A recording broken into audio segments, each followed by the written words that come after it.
북미 정상회담 일정 발표가 늦어지는 이유가 뭘까요? 북한과 미국 양측의 사전 조율에 걸림돌이 생기지 않았느냐는 의구심이 일고 있습니다. 김주환 정치안보 전문기자와 함께 분석해 보겠습니다. 안녕하십니까? 안녕하세요. 네, 트럼프 대통령이 북미 정상회담 시기와 장소가 다 정해졌다. 이제 곧 발표할 것이다. 이렇게 말한 지가 지금 일주일째거든요. 너무 뜸을 들이고 있는 게 아니냐 이런 지적도 있습니다. 그렇죠. 그 두 가지 측면에서 봐야 될 것 같아요. 현지 시각으로 4일과 5일 미국 시각으로 말합니다. 트럼프 대통령이 곧 발표했다. 그러면서 본인이 트위터에 스테이 튠드 채널 고정 뭐 이런 식으로 해서 주변 호기심을 굉장히 자극을 했죠. 그래서 흥행 목적이라는 어떤 표면적인 이유가 하나가 있을 수 있고요. 두 번째는 실제 트럼프 대통령이 발표를 할 수 없는 겁니다. 왜냐하면은 정상회담이라는 건 국가 대 국가의 굉장히 중요한 약속입니다. 이거를 일방적으로 발표할 수 없거든요. 그래서 양국이 조율해서 같은 시간대에 어떤 그 정부 대변인이나 국가 대변인 공식 루트를 통해서 발표를 하는 겁니다. 그래서 실제 앞서 언급했듯이 흥행 목적인 측면이 크고요. 그럼에도 불구하고 미국과 북한이 만나자라고 약속은 했지 않습니까? 그러면 언제 어디서 만나냐? 이 부분에 대해서는 합의가 아직 안 이루어졌죠. 그래서 지금 말씀하신 거 뜸을 들이는 거 아니냐라는데 사실 뜸을 들인다기보다는 내부에 뭔가 걸림돌이 있지 않겠느냐 이런 추론들이 나오고 있는 것이죠. 네, 말씀하신 것처럼 보통 정상회담을 하면 실무자 선에서 어느 정도 합의문을 조율을 하지 않습니까? 지금 물밑 협상이 굉장히 활발하게 진행이 되고 있을 것 같은데 뭔가 난항을 겪고 있다라고 하면 구체적으로 어떤 부분에서 난항을 겪고 있을까요? 이건 역시 두 가지 측면에서 봐야 되겠죠. 뭐 공동성명이냐 합의문이냐 이렇게 사전 의제가 있을 수 있고요. 그럼 그 내용에 그 콘텐츠를 무엇을 담을 것이냐, 영어식 표기는 어떻게 할 것이고 한글 표기는 어떻게 할 것이냐라는 것을 예를 들어 설명을 하면은 1978년도 미국과 소련이 솔트 협상을 할 때요. 양측의 영문학자, 러시아어 전공자들이 언어학자들이 200여 명이 붙은 적이 있어요. 달라붙어서. 단어 하나에도 단어 뉘앙스가 하나. 달라지니까. 그런데 여기에 이런 것뿐만 아니라 또 문제가 생겼죠. 미국이 지금 말씀하신 것처럼 요구 조건을 계속 높이고 있죠. 처음에 CVID 원칙, 완전하고 검증 가능하며 되돌릴 수 없는 비핵화를 가야 된다라고 했는데 북한은 그거에 대해서 반응을 안 하고 단계별로 과거에 했던 어떤 이행 단계별로 보상을 줘라. 이른바 단계적 동시적 해법을 하는 거 아니냐 이렇게 대응을 해야 하는데 여기에 존 볼턴 그 보좌관이 하나 더 높였죠. 그 영원한 그러니까 영원한이라면은 핵무기 종사자들에 대한 직업 전환도 있어야 됩니다. 왜? 매뉴얼을 다 없앤다라고 해도 핵 개발 기술은 그들의 두뇌 속에 다 들어있죠. 그래서 과거 남아프리카 공화국이나 우크라이나에서는 그 핵 종사 관련자들을 뭐 남아공에서는 미국으로 일부 이민을 받아서 다른 직업을 선택하게 한다거나 이런 방식이 있었는데 이런 부분까지 PVID 원칙에는 포함이 되는 것이죠. 여기에다가 일본 아치쇼타로 일본 국가안보국장이 존 볼턴 미 국가안보보좌관하고 전화 통해서 한 단계를 더 높였죠.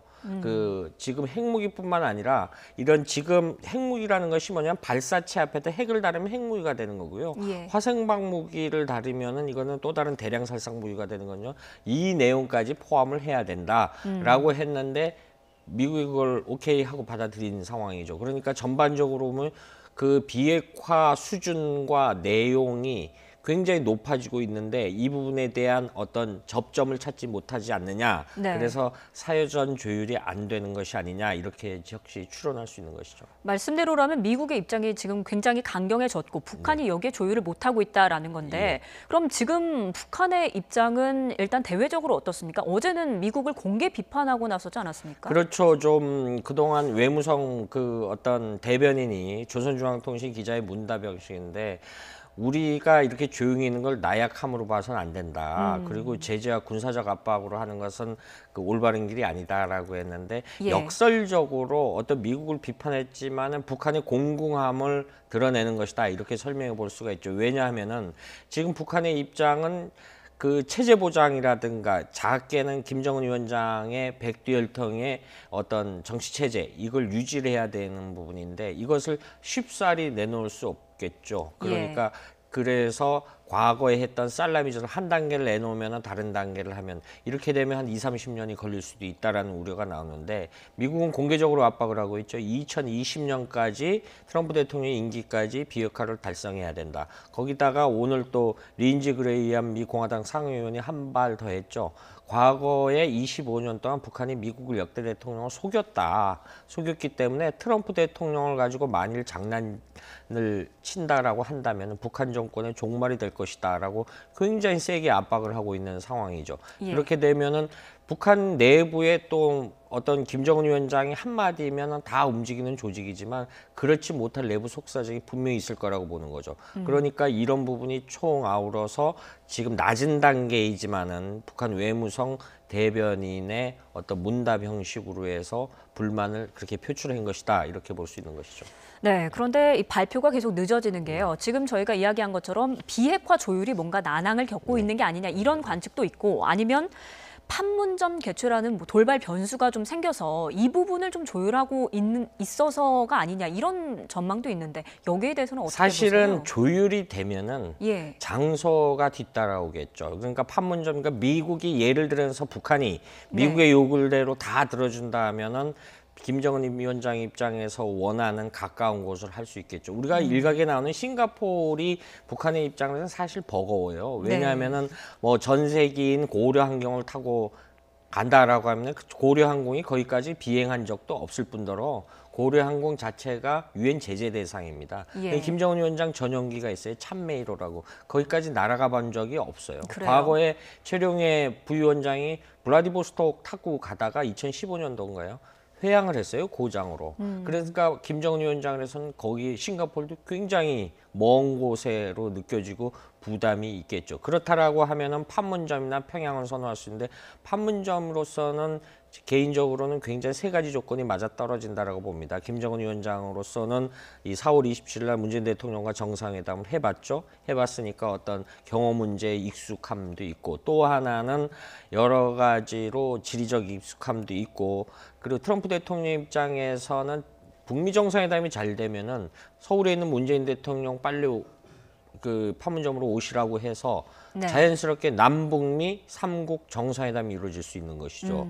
그리고 트럼프 대통령이 작년에 방한했을 때 판문점 가보고 싶어 했는데 날씨 때문에 못 갔지 않습니까? 그랬죠. 이런 조건이 맞아떨어지기 때문에 지금 질문하신 거와 내용 의제는 굉장히 맞물려 있는 사안이다. 별개 어떤 장소는 부수적인 문제다. 이렇게 현재로서는 예상해 볼 수 있는 것이죠. 예, 뭐 어찌됐든 발표가 계속 늦어지는 데에 대해서 청와대 입장도 좀 난감하긴 할 것 같습니다. 청와대 입장은 어떻습니까? 사실은 우리가 그 남북 정상회담 할 때 가장 큰 의제를 한반도 비핵화, 그 다음에 한반도의 항구적 평화 체제 구축, 그 다음에 남북 관계 개선. 그래서 임종석 당시 그 비서실장이 어떤 얘기를 했냐면은 뭐 경협이라든가 과거처럼 이렇게 의제를 이렇게 여러 가지를 안 날두겠다라고 했는데 그래서 어떤 판문점 선언이 나왔습니다. 한반도에서 핵 없는 그 한반도에서 비핵화를 위해서 공동으로 노력한다라고 했는데 이것이 말한 것이 이른바 CVID 원칙에 해당되는 것이겠죠.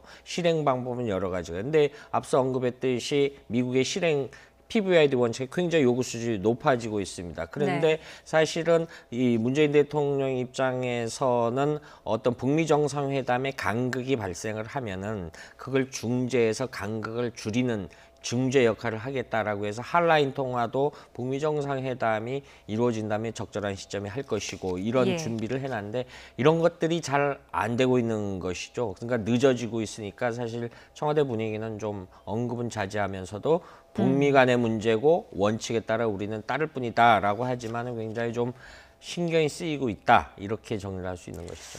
네, 아무쪼록 빨리 발표가 좀 돼야 할 텐데요. 그런데 이번 북미 정상회담에서는 북한 비핵화에 대한 구체적인 전략 그리고 이행 방안이 아무래도 나오지 않겠습니까? 근데 전략을 이행하는 과정도 사실 쉽지는 않을 것 같거든요. 북한이 보유하고 있는 핵 무기만 해도 굉장히 많지 않습니까? 그렇죠. 그래서 국제정착자들은 그거를 동결의 덫이라고 합니다. 프리즈 트랩이라고 하는데 뭐냐면은 낭만적으로 지금 할때 정상들끼리 북미 정상이 비핵화하기로 하자라고 합의를 했어요. 근데 이행 과정도 가장 중요한 검증입니다. 인스펙션 혹은 사찰이라고 하는데 크게 두 가지로 볼 수 있죠. 지금 우리가 북한의 대표적인 핵시설 단지, 영변 핵시설 단지만 해도 우리 여의도 한 4배 면적이 된다라고 하거든요. 건물 예. 면적, 건물만 390배. 그런데 우리가 이 직장이나 공직에 있는 분들 하지만 감사를 받을 때 수검표라는 걸 만듭니다. 이걸 일반적 사찰이라고 하는데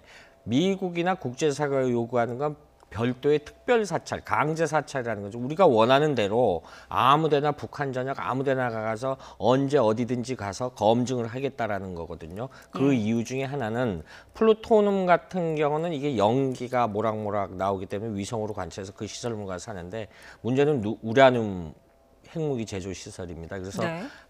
지금 우리 저희 스튜디오만한 규모의 그 원심 블록을 한 2,000개를 갖다 놓고 이렇게 돌리면 핵물질을 발생할 수 있는데 증거가 하나도 안 남죠. 그리고 북한이 우라늄 보유 국가 세계 5위입니다. 그런데 북한이 이 1960년대 전국토의 요새화 해가지고 북한의 지하시설물이 어림잡아 만여 곳 이상이 되지 않겠느냐라고 추정을 하는 거죠. 네. 이런 부분이 굉장히 큰 난제가 되고 문재인 대통령이 거듭 강조했던 악마는 디테일함에 있다. 그래서 정상들끼리 합의를 한다 그러는데 이행 과정에 속속들이 이런 거를 해보기 때문에 예. 굉장히 큰 난제가 안 되겠느냐. 현재 그런 우려가 벌써부터 나오고 있는 것이죠. 네, 참 이런 많은 걸림돌들 그리고 숙제들을 해결하고 한반도 완전한 비핵화를 이룰 수 있을지 전 세계의 눈이 한반도를 향하고 있습니다.